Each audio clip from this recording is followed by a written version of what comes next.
just a week from now, right there, will be the inauguration of President-elect Donald Trump. And that moment will cap off a year that saw Democrats lose the Senate and the White House, giving Republicans control of both chambers of Congress and, of course, the Oval Office.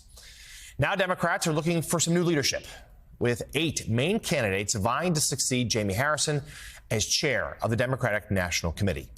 Joining us now is one of those candidates, Wisconsin Democratic Party Chair Ben Wikler. Ben, good to see you again this morning. We'll get to the race in just a moment, but first, just how are you talking to your fellow Democrats? How should they prepare for what's coming in just a week's time? Donald Trump's ascension again to the Oval Office and Republicans in complete control of the federal government.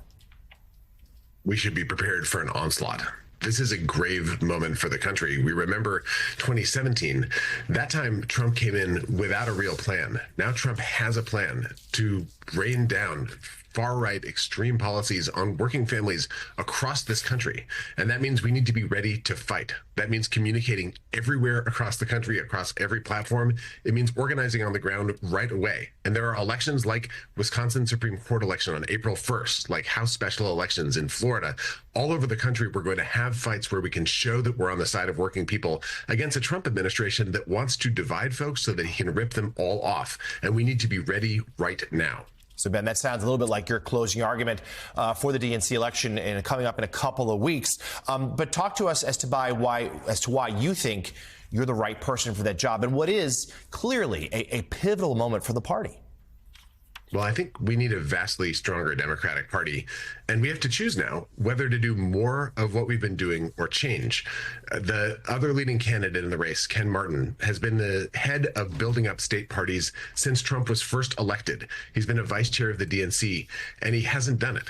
He's gotten the title, but he hasn't taken responsibility, and state parties haven't gotten the resources they deserve. And that means when Florida ran out of funds and organizers were about to lose their health insurance, I had to step in to fill the gap. I think we could keep doing what we're doing, or we could do what we've done in Wisconsin, where we've transformed our party, the biggest year-round organizing, fueled by the most fundraising of any Democratic state party in the country, with hundreds of thousands of donors. And this year, when Republican turnout rose everywhere, but Democratic turnout fell in most states, including Minnesota, we had more Democratic votes in Wisconsin. That's why we had the highest turnout in the country.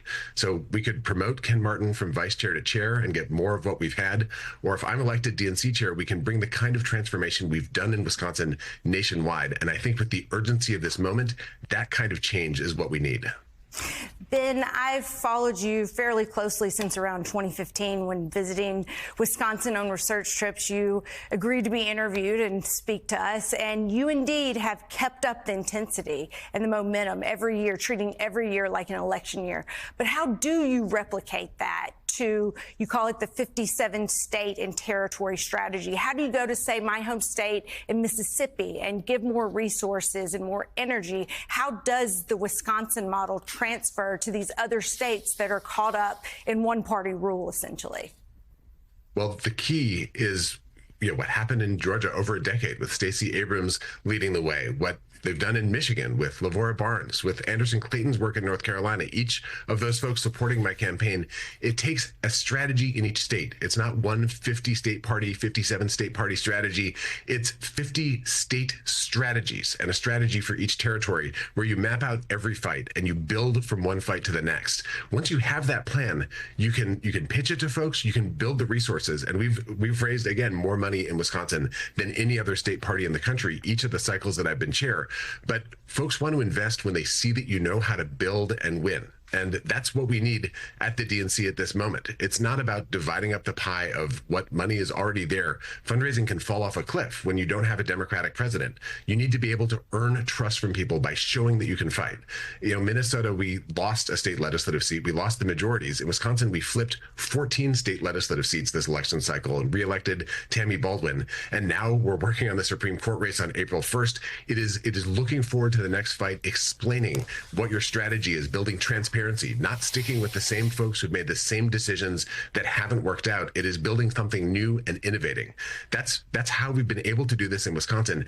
I think that's what we need, working with every state to map out the plan with Democratic candidates and electeds and unions and our partners up and down the ballot, and then actually going out, executing, and showing what we can do. The country needs us to do this right now because things could get really dark if the Democratic Party doesn't get a lot stronger fast. Yeah. Chair of the Democratic Party of Wisconsin and candidate for DNC Chair Ben Wickler. Ben, thank you. We'll talk to you again soon.